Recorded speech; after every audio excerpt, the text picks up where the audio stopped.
معزز سامعین اکرام، السلام علیکم ورحمۃ وبرکاتہ۔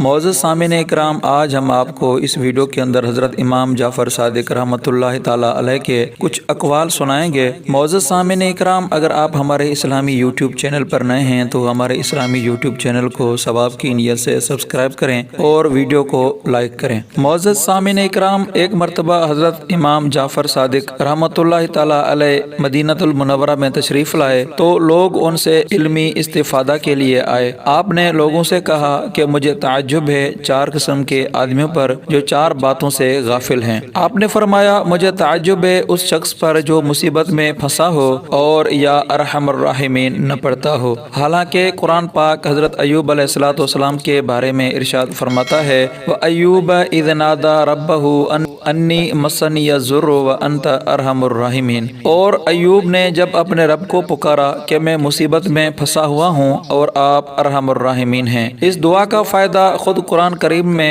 یہ بیان کیا گیا ہے کہ فَاسْتَجَبْنَا لَهُ فَكَشَفْنَا مَا بِهِ مِنْ ضُرٍّ، بس ہم نے ان کی دعا قبول کی اور ان کی تکلیف دور فرمائی۔ حضرت امام جعفر صادق رحمۃ اللہ تعالی فرماتے ہیں کہ مجھے تعجب ہے اس شخص پر جو غم میں پھنسا ہوا ہو اور وہ دعا نہ پڑھے جو حضرت یونس علیہ السلام نے مچھلی کے پیٹ میں پڑھی تھی، اور وہ دعا یہ ہے لا الہ الا انت سبحانک انی کنت من الظالمین، ترجمہ تیرے سوا کوئی حاکم نہیں، تو بے عیب ہے اور میں گناہ گار ہوں۔ اس کا فائدہ قرآن پاک میں یہ بیان کیا گیا ہے کہ فاستجبنا لہ ونجیناہ من الغم وکذالک ننجی المؤمنین، ترجمہ پس ہم نے ان کی دعا کو قبول کیا اور ان کو غم سے نجات دی اور اسی طرح ہم مومنین کو نجات دیا کرتے ہیں۔ یعنی اگر اس دور کے اندر بھی کوئی مومن یہ دعا پڑھے تو اللہ تبارک و تعالیٰ اسے غم سے نجات عطا فرمائیں گے۔ نمبر 3، حضرت امام صاحب نے فرمایا کہ مجھے تعجب ہے اس شخص پر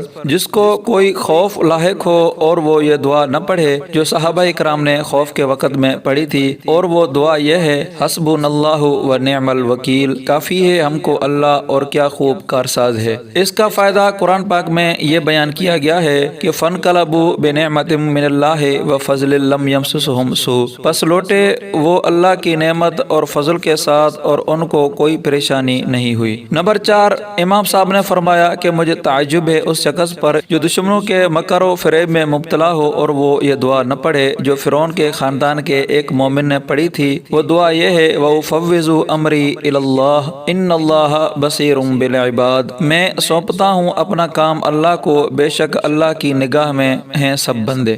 اس کا فائدہ قرآن مجید میں یہ بیان کیا گیا ہے فَوَفَّاهُ اللَّهُ سَيِّئَاتٍ مَا مَكَرُوا، بس اللہ نے ان کو ان کے برے مکر و فریب سے بچا لیا۔ امام صاحب فرماتے ہیں کہ اگر اس دور کے اندر بھی یہ 4 دعائیں کوئی پڑھے تو اللہ تبارک و تعالیٰ اس کی بے حد مدد فرماتے ہیں۔